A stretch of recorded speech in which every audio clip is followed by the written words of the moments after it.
So one thing that I always love to have on hand in my kitchen is homemade chicken stock.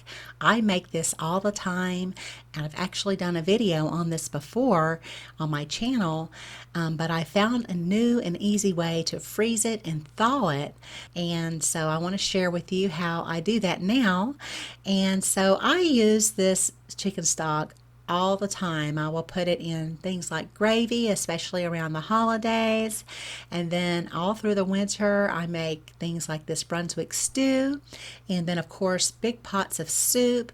And the chicken stock just comes in so handy, and this is one of my favorite soups here with some kale and potatoes and sausage, and then of course the homemade chicken stock.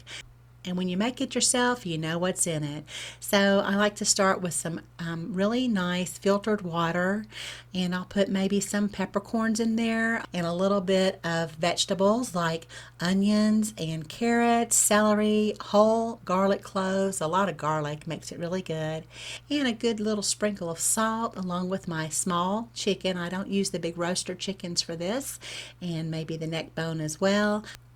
Now I only put a small pinch of salt in my stock because I can adjust salt in the final product of whatever I'm going to use the stock in.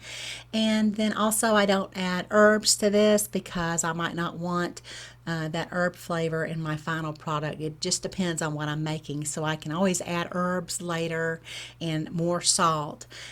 And so I let that chicken simmer on about medium low to low heat for about 2 hours. And when I pull it out, of course, it is falling apart. And so I guess I probably used about 8 quarts of water here to make my stock. Now I'll pull the meat off of the bones and I'll set that aside, and then I put the skin and bones back into the stock and just let it simmer on my stove for about 6 more hours. And it's so nice to have that simmering on a cold day, and then the whole house smells like you are making something so yummy, and you really are. We'll just let that simmer. So now, after it has simmered for about 6 hours, I will just ladle it into this little container that has a strainer on top, which is lined with cheesecloth. I'll let it cool down, and I like to transfer it to little quart plastic containers. And this is what I like to freeze it in now.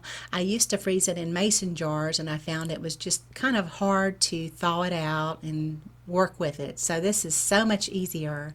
I have to start my chicken stock pretty early in the day in order to get it cooled down enough to transfer it to the containers by the end of the day. So I like to get a start on it first thing in the morning.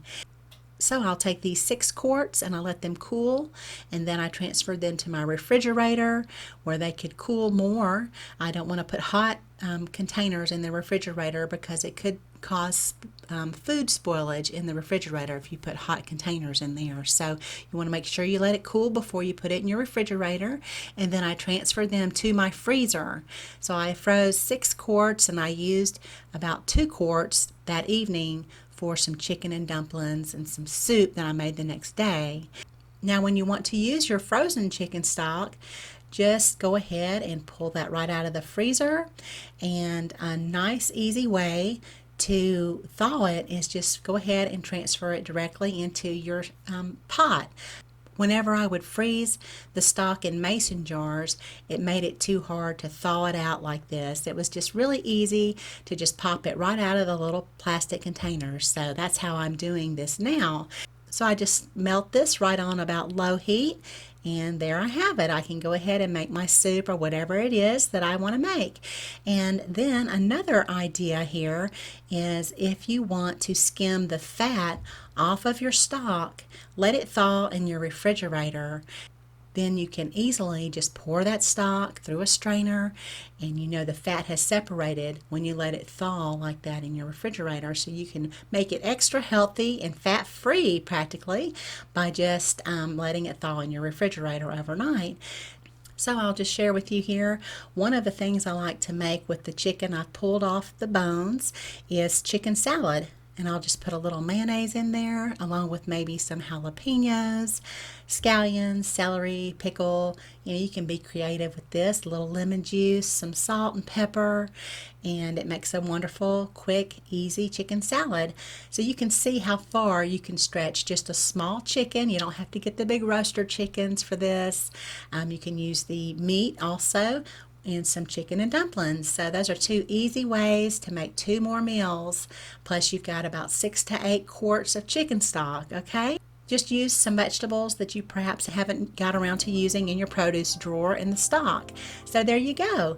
So I hope you're able to do that, especially here over the holidays, and be able to enjoy this all winter long. Thank you so much for watching, and y'all have a beautiful day.